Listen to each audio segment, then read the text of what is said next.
Alright, so this is going to be kind of a weird look at World in Flames. Mainly because, as I promised, or I hope it's a promise that I can keep, I'm going to be playing Days of Decision, which I did an exploration of, along with all of WIF, using DoD as the wrapper. What you've got in front of you is the Barbarossa scenario, and I don't know how much I can cover of this. In terms of detail or whatever. I don't know how any of this is going to work.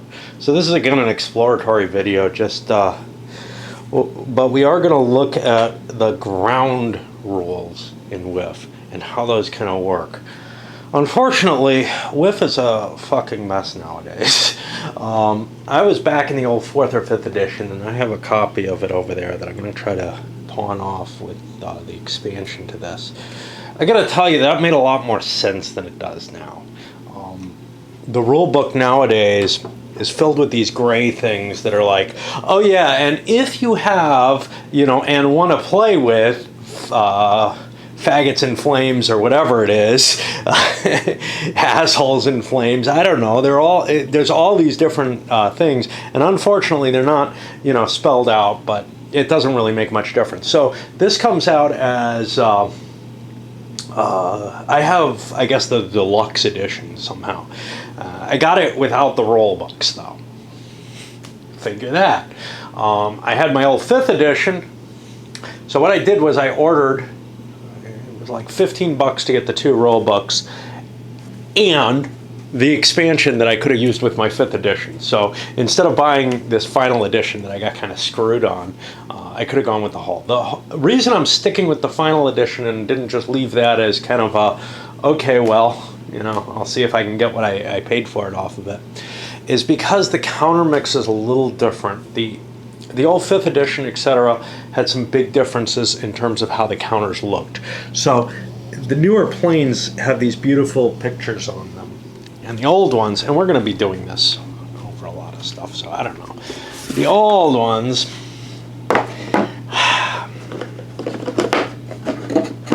because I don't have enough battery power on my camera. The old ships and planes and stuff looked, well, kind of like this. They don't have a lot of information on them, or a lot of color and picture. And some of the color coding and everything is missing from those. So in a sense, the upgrade isn't as good. However, the old 5th edition has maps that look like this, as opposed to maps that look like this. Now, some people can make arguments that these are prettier. I find the ugliness of this just, I don't know, you can't really see it on the camera, I don't think, but there's just sort of this glare coming off the map. It's this really hideous color. On the other hand, this is no work of art. WIF was never as pretty as the old Advanced Third Reich. Unfortunately for us, A World at War has map updates, and its map is not as pretty. It's based on the same graphics design, but instead of, this is a nice stiff piece of regular stock. This is shiny, cheap paper, the modern printing paper. That's actually fairly sturdy. It's not a matter of that. It's just it's slick, and ADB, whatever the fuck they are, uses these ultra slick counters. So everything's going to fall all over the place. We saw it happening over here in Days of Decision, and we saw it in 7 Ages. The stuff that these guys make, the components on the counters are really awful, and they also unglue very easily. So in a lot of ways you could ask, why the hell are you playing WIF? Okay, so WIF does something that I don't know of another game that does.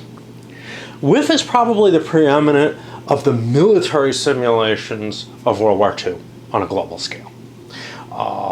If I look at some of these others, the Axis Empires, a lot of political and weird option shit with cards and stuff. USE, Unconditional Surrender over here, it's big.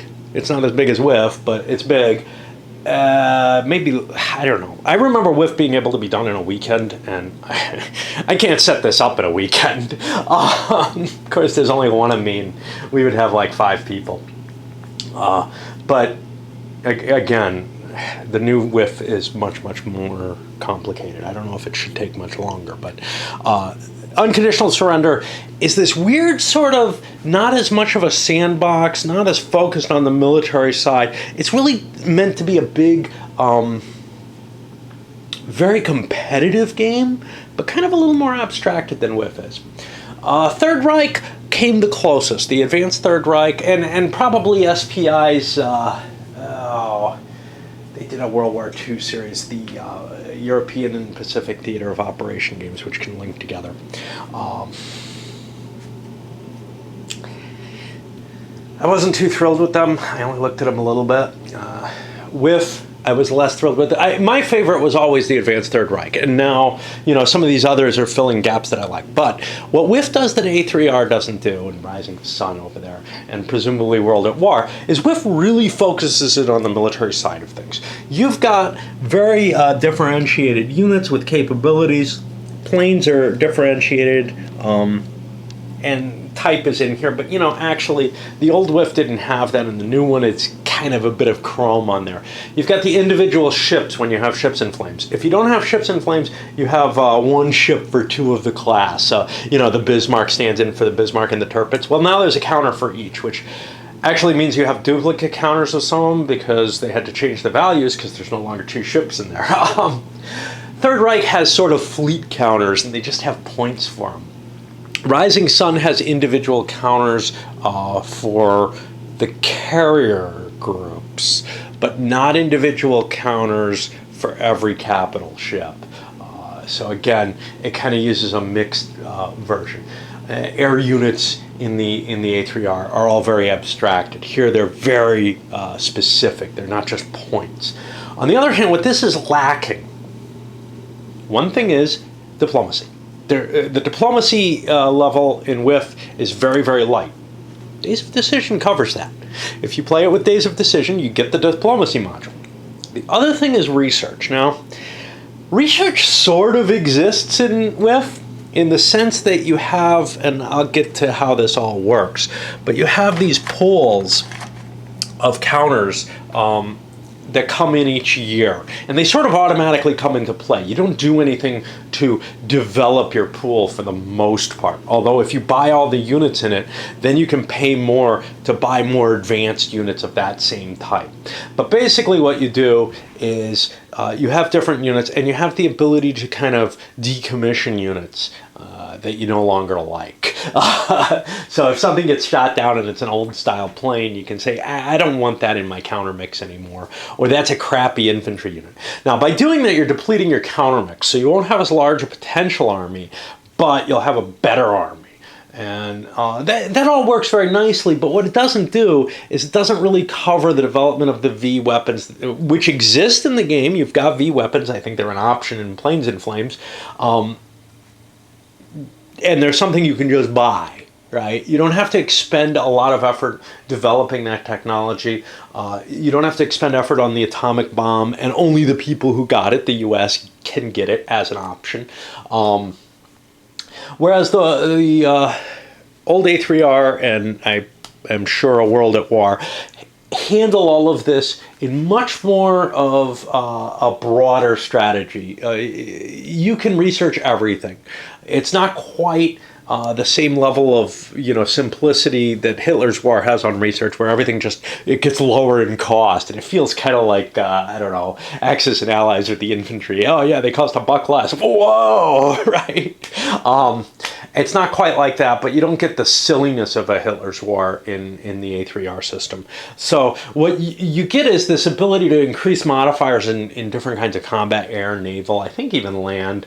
You get the ability to research specific weapon types, and you can't even produce those weapons. So you can do the V1s, and once you have the V1s, you can do the V2s.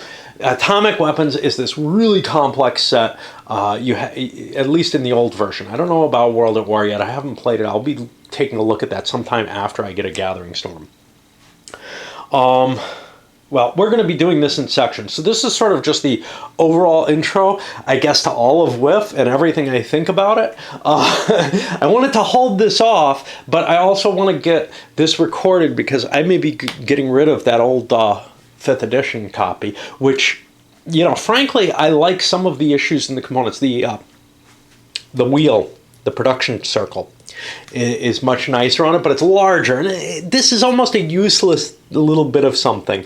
The production circle, the problem with it is that it takes up game space. When all you really needed was some kind of turn track. Well, there's enough units with 8 powers, 7 powers or whatever, and the minors that, yeah, you can pretty much fill this one up. But the old one was bigger. It was like, it took half a map sheet or something of space. So they reduced the table space, especially important if you're playing with this. And, you know, this is 1 out of 2 maps for Europe. Then there's 2 big maps for Asia.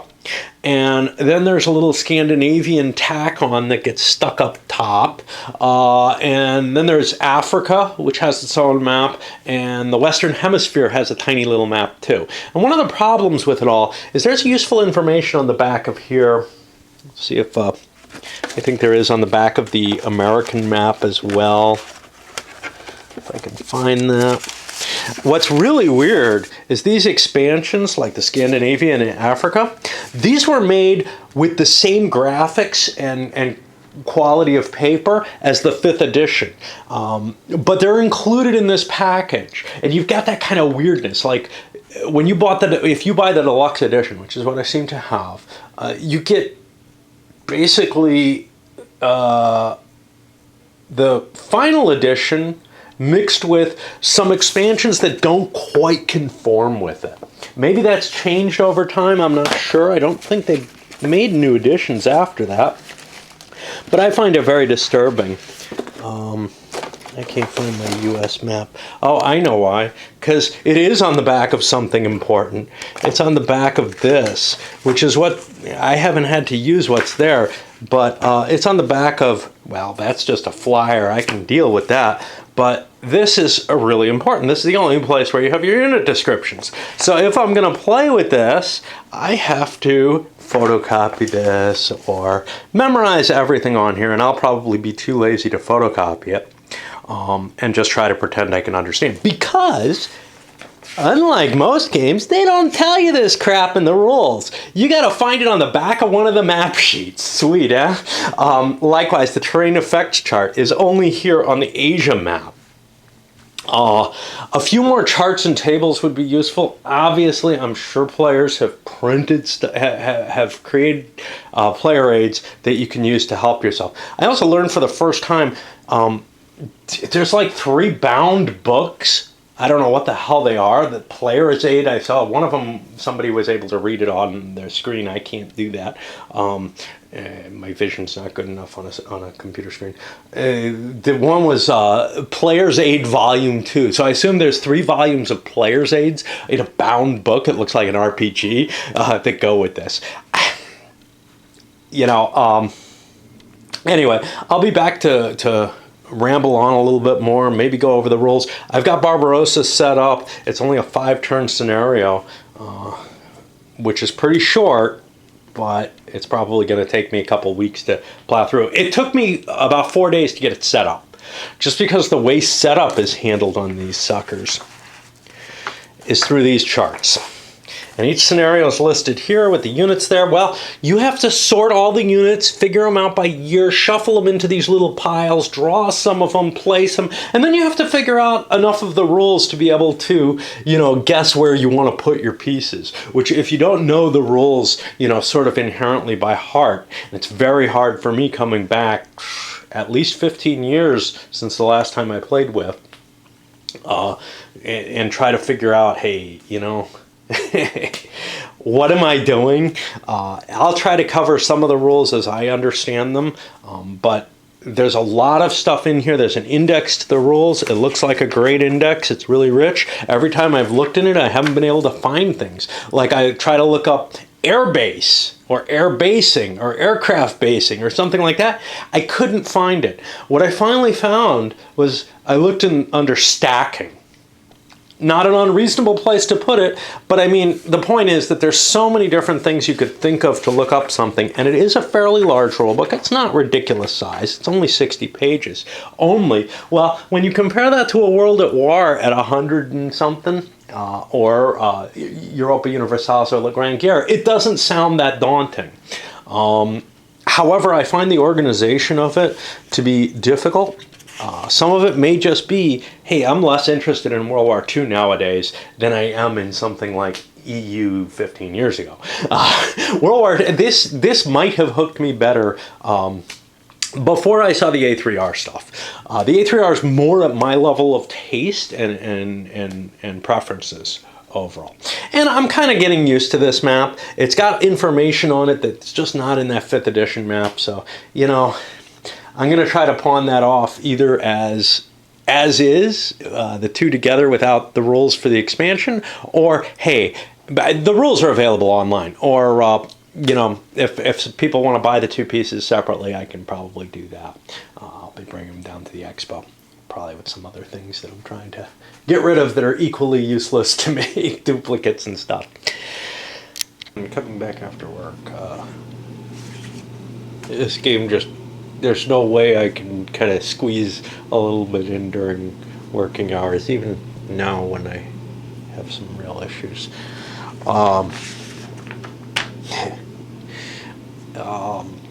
Let's jump into the rules, see what we can get of them. I'm going to be focusing on the land game exploration that I'm going forward with. This isn't going to be polished at all. Don't expect it. Worse than usual, probably. I have read these rules a couple of times. I've played it long ago. But I'll try to catch what I can, and hey, maybe it'll end up better because, oh, you know. Oh, okay. So, supply you have to check at certain times, basically whenever you do something with units, move, attack, or whatever, or reorganize. And you also have to, I think, no, you don't have to do it at the end of a turn. And that can affect some things. One thing I didn't mention with the counters when I look at them, hey, let's talk about what they have. Well, your regular units have normal values, a strength and a movement allowance for your land units. Your headquarters, I think, also have a strength and a movement allowance. And then this number here is their reorg value. If I'm correct. I look it up. And yeah, there's combat factors there, so you can use your headquarters in combat. They're like an armored headquarters is an armored unit, among other things, which is kind of cool because it can overrun and stuff. For the planes, which we're not going to worry about the boats, although they may end up moving around here. The planes here have a lot of values on them. Now, those work out to be up here is the air-to-air rating, and little colored circles have all kind of effects. Name of the unit is here. The range is in the center, this yellow number, and it may have modifiers to that yellowness. This is bombing, tactical bombing, and then strategic bombing here. Now, all units have kind of another side, which shows how much they cost and how long it takes to build them in terms of turns on the spiral. Some, though, kind of screw with that. So, like, airplanes from Planes in Flames only have one number on them, and that's going to be both their cost and how long they take to produce. And essentially, if you're playing with Planes in Flames, you drop the cost of all other planes down to the amount of turns they take. The rest of the cost in planes is the cost of the pilots, which are going to be tracked over here. And you can also build new pilots over here as you're going.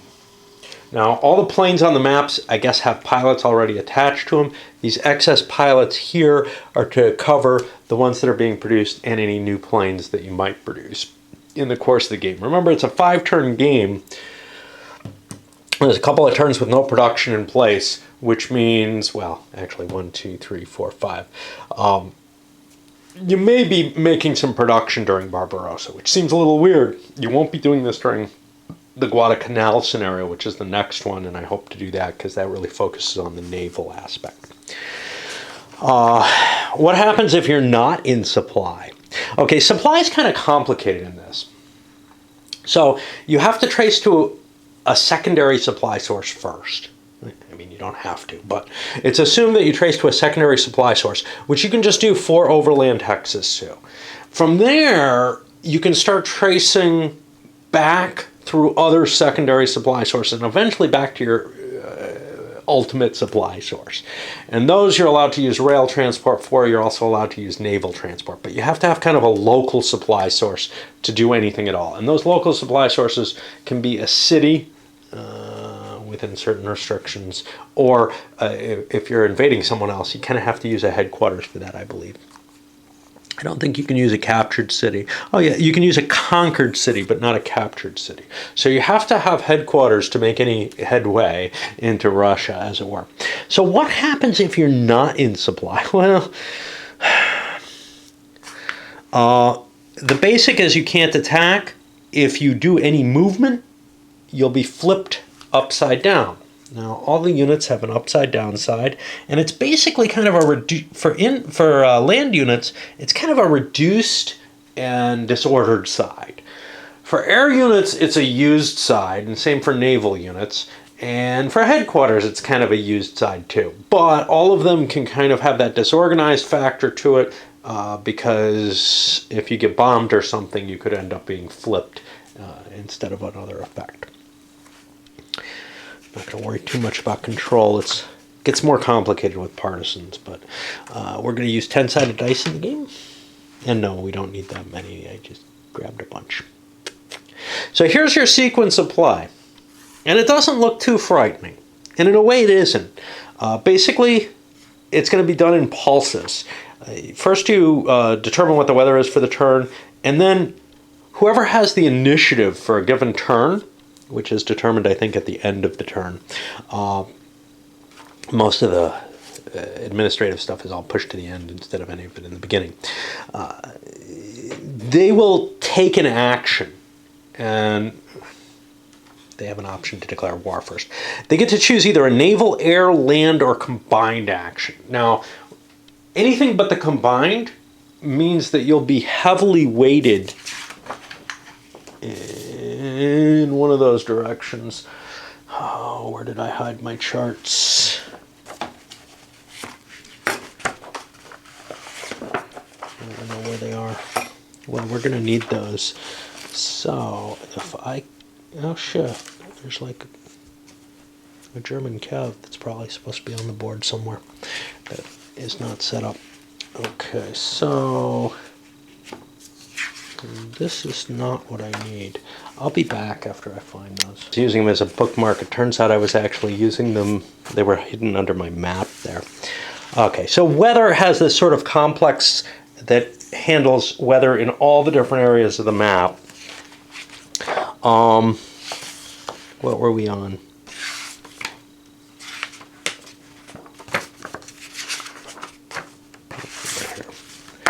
Okay. We were going to look at the different type of actions.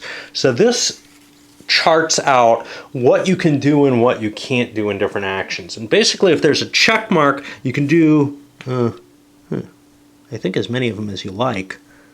No, that's just allowable. The major powers have a limitation to how many they're allowed to do in each. So there, Germany, doing a naval action gets 2 air missions, a land action gets 3 air missions, and a combined action they get 5 air missions. But in an air mission, they can do as many as they like. And that, I thought, is what these stupid check marks are. Yeah, I think the check marks say you can do as many as you like. Right. So like in an air mission, I can't do an infinite number of land moves. So I'd have to look here at land moves, and, well, in a combined mission, I'd get 6 of them. I wouldn't get any in an air or naval. In a land action, I get air missions, I get naval moves, I get land attacks in a combined, oops, that's wrong. But anyway, the idea is if I'm doing a land action, which I'll usually be doing in Barbarossa, I get to move all my units and attack with them, but I don't get as many air actions as I like. I don't get as much naval action as I might want. But if I take the combined, I'm limited in all things. But my limits are a little better than they would be if, say, I took a land action if I wanted to do air things. Okay, so I have to pick one of those. And one of the things I can do at this point, and I don't remember all the possibilities for it, is I can play an offensive chit, and that can modify how many actions I get. It can also modify some other things that I'm able to get. So you can do like a super combined, and I don't know if you get double things or if you just get no limits on you or something like that. But the offensive chip is a very, very expensive piece to create, but it's very useful at certain times in the game. I've generally found I can never make the money for it. I need to build units all the time. But both Germany and Russia start with one in this scenario. When you actually choose your action, you follow this sequence, and we'll see if I can manage that. And that's going to be for an impulse. And we have this impulse track here, and the weather somewhere has a number on it which tells us how many spaces forward in the impulse track we go. So let's say the weather was here, I don't know, was in this box in January and February, and we'll see in the Arctic it's snow, in the Mediterranean it's storms, and the turns are going to be shorter because after I take an impulse, this moves 3 forward. And the number here is going to affect the chance to end the game, or the turn. Kind of like Europa Universalis here. You're going to have a variable length turn to the game. And this may be the first game that I can recall having this. It certainly predates EU, and I don't think, unless Empires in Arms first edition had this, that EIA had it. And you'll be rolling a die at the end of your impulse to see if the turn just ended. And there's modifiers to that. If all the forces on your side pass, you get a modifier to that that'll help end the turn. So if you really kind of want to try to end things, you can throw a Hail Mary and say, let's get this out of the way. Okay. And then the other side takes its impulse, rolls if need be, and you keep going back and forth, moving this forward based on the weather. I think if it clears here, it ends automatically if it goes beyond the 14. All right, reinforcements. So any reinforcements you have listed here will show up on the map, and there's limitations to where they show up. Obviously, there aren't going to be German units showing here. They show up in Germany for the most part. But one interesting thing is your minor forces are built into your force pool. We'll talk more about the force pools during production, which is when this really takes effect. However, at the beginning of the year, you might get new forces dropped into your force pool. So since this scenario has January, February, we'll be moving into 1942 here. It is conceivable I could move units into the force pool. I'm not going to want to do that, though, because I start here 1, 2, 3, 4, 5. At the end of January, February, I could buy some of the new units. We're not going to have that. You can make certain political agreements, which when we play with DoD2 are going to be actually regulated by that instead of the WIF rules, so I'm probably not going to worry too much about going into them. They're simpler here. Okay. Initiative is actually at the beginning of the game. At the beginning of the turn. Yeah, it is. Oops, I missed that. So before a side actually gets its action stage, you have this initiative stage, and basically you roll a die each, and one side or the other has a bonus as to whether or not they get the initiative. That bonus changes based on a few factors, but one of them is if you end up getting the first turn and the last turn, first and last impulse in a turn, you lose a point in the initiative track. There are other things though that modify that. I believe we talked about weather already.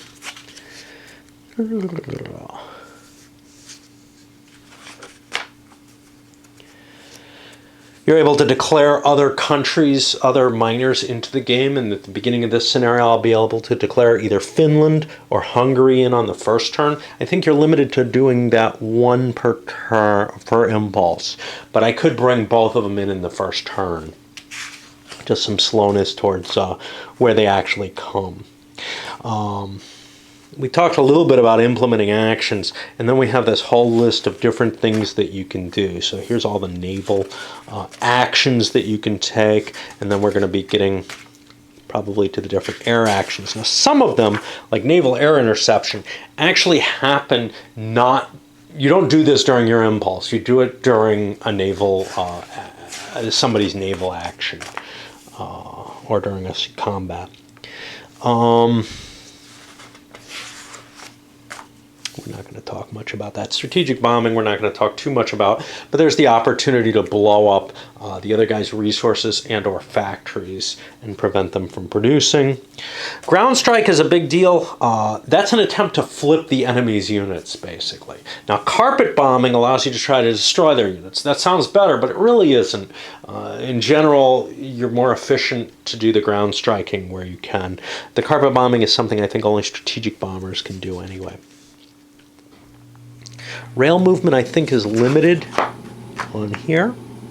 Yeah, rail moves are limited for if you're doing any of the actions, really, because you don't get them in naval at all, I think.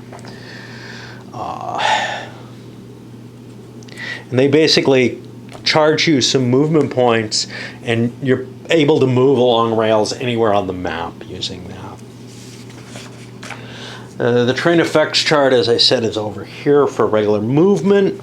There are overruns, 7-1, but a lot of terrain prevents overruns. And the initial setup we have, most of the Russian units, I think all of the ones on the front line, are behind terrain that prevents overruns. One problem, though, is the Dniester here. Rivers normally, I think, prevent an overrun.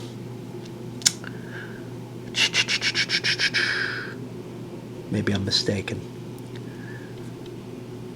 I have an 8 there.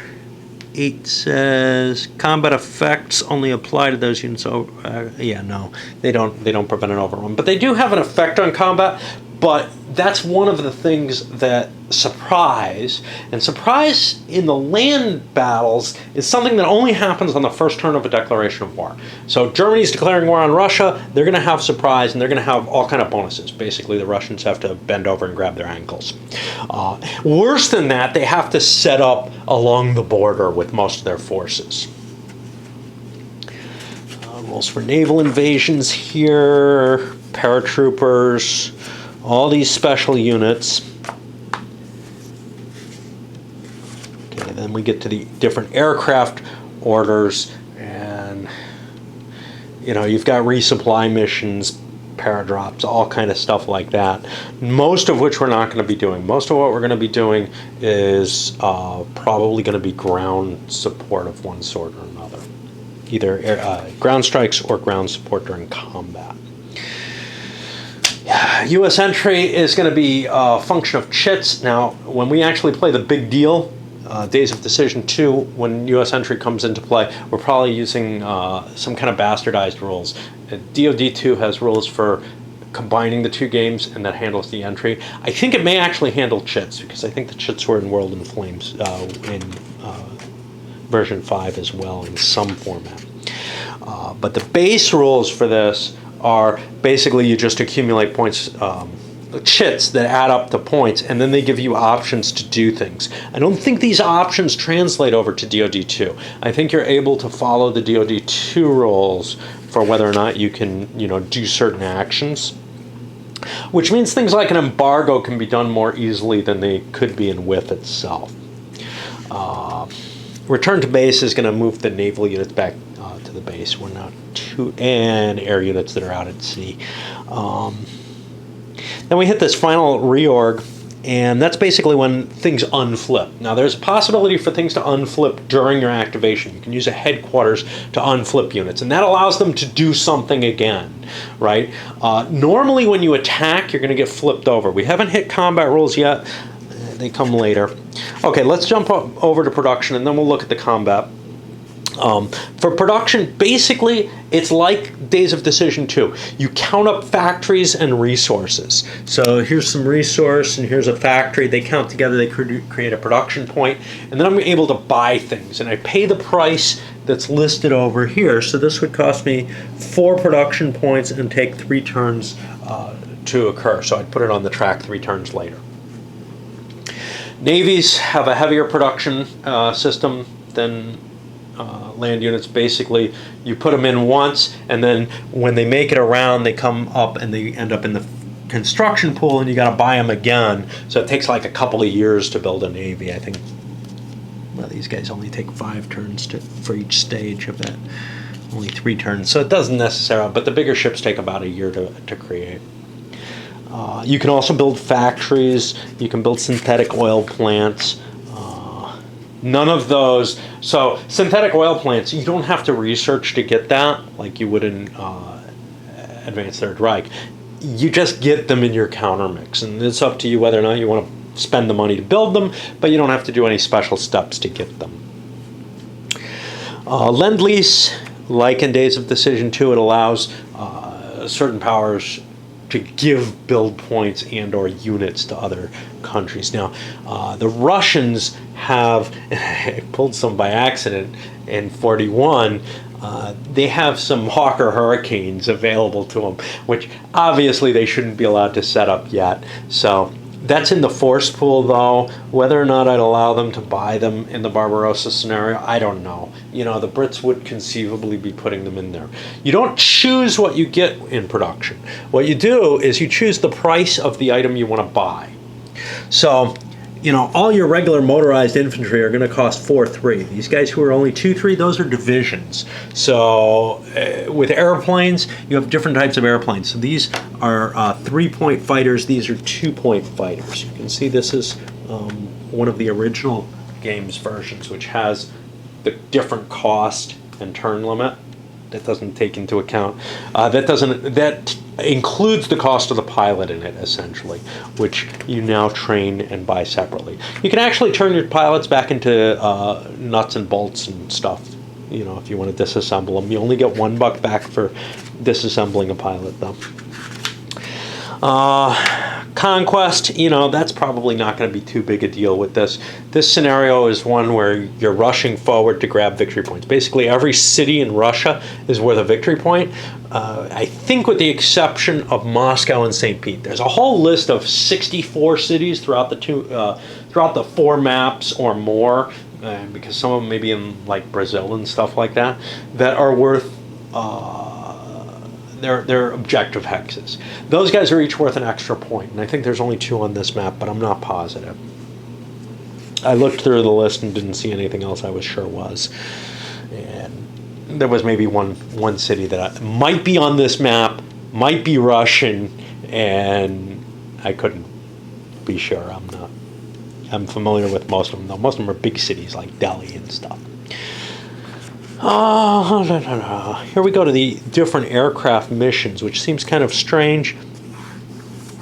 It's just sort of a chart form. They're already sort of covered elsewhere.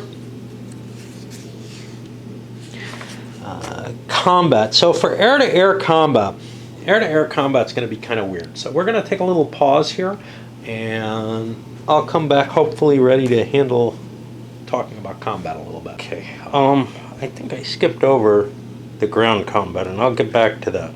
But air combat, the way it is handled is basically the intercepting fighters and the escorting fighters, if there are any, are put in one line each. And then any bombers or affecting, you know, probably it's going to be tactical air, is put in a different line. Now, with carriers and such not, you have some ability to kind of swap between the two in different rounds of combat. Now what happens is each side basically makes a roll on the air combat table, which is over here.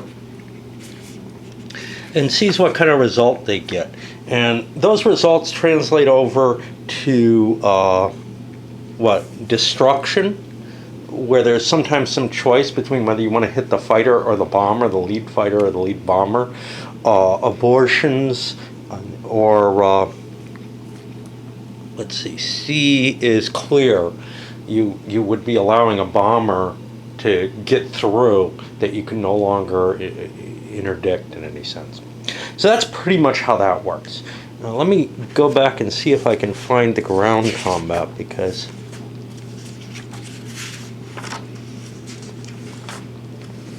here we go. Okay.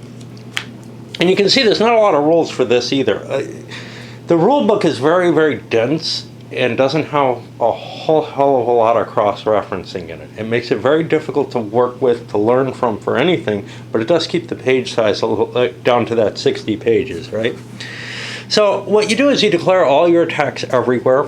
You get various modifiers, support, etc. You get to fly the ground support missions that can affect the combat. And this happens within an impulse. And then you'll resolve the actual attack on the ground combat chart. Now there's two tables. The Blitzkrieg table, which is going to cause less damage but more retreats, and the assault table. Now, in addition to creating more retreats, it also is less likely to flip an attacking unit. And I'm trying to remember what it is that prevents units from flipping. I think it's like the asterisk. So if you have an asterisk on the attacker's side, they stay face up, which means that they'll be allowed to act again in another impulse, which really kind of allows for breakthroughs. Now there's also this S result, which is shattering the defender. It knocks him onto the next turn rather than destroying them. The numbers, I believe, are hits and step losses. Let me see.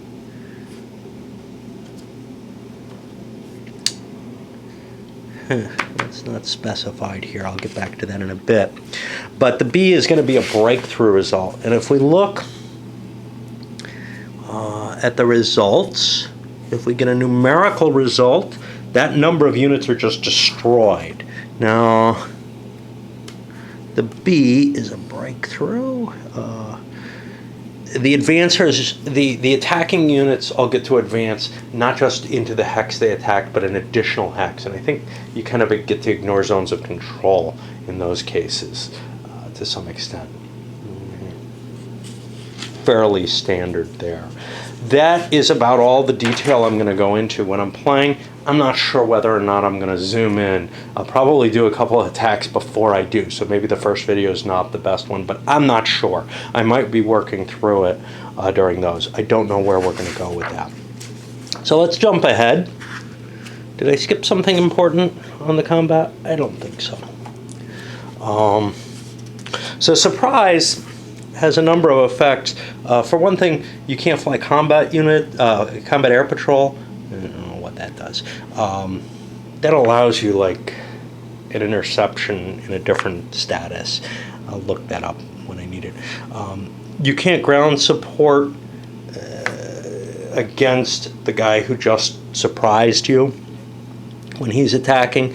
You can't intercept him, and you can't fly into a sea area if the only enemy there is the one who surprised you. So you can see you kind of catch a lot of things off guard. Now, with naval combat, there's a separate surprise factor. There may be with air factor as well, which has nothing to do with the surprise on a surprise attack, first turn attack of the war attack.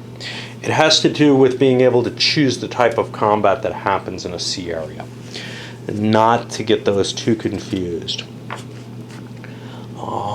We have rules for Vichy France. Now, DoD allows you to Vichy any country if they choose to surrender.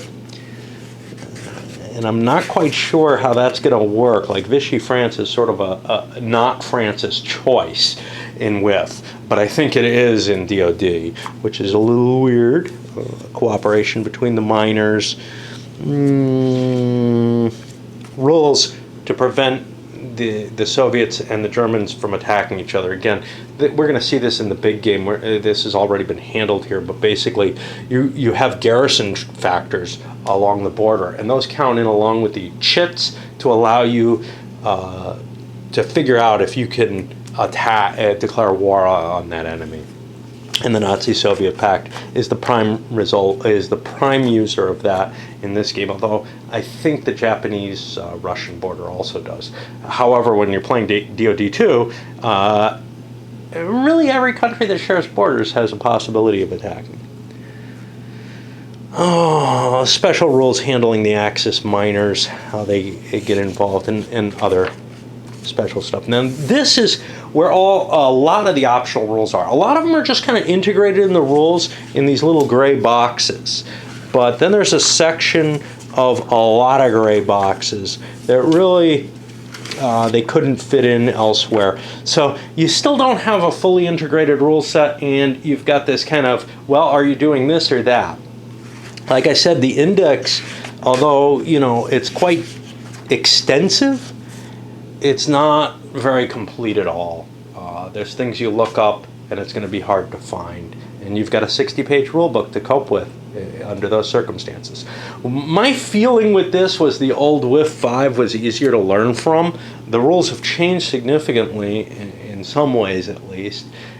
So I don't know how much it would help you to move from one to the other, although there's some core elements, you know, that are very much the same. There's just some little things that are pretty big differences.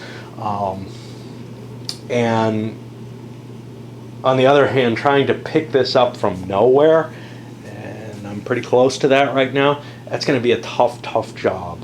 I've really been struggling to get this to the table just because it's so painful, and I'm not used to working this hard for a game anymore. I'm beginning to grow less unhappy about the map, though, the colorings and the design of it. Just, you know, the original was not a work of beauty like the Third Reich map. So I may actually be less happy about the A World at War map than I am about the move in the WIF map. I'm just trying to convince myself I'm willing to give up the WIF 5. All right, not too cheaply, but let's send it up.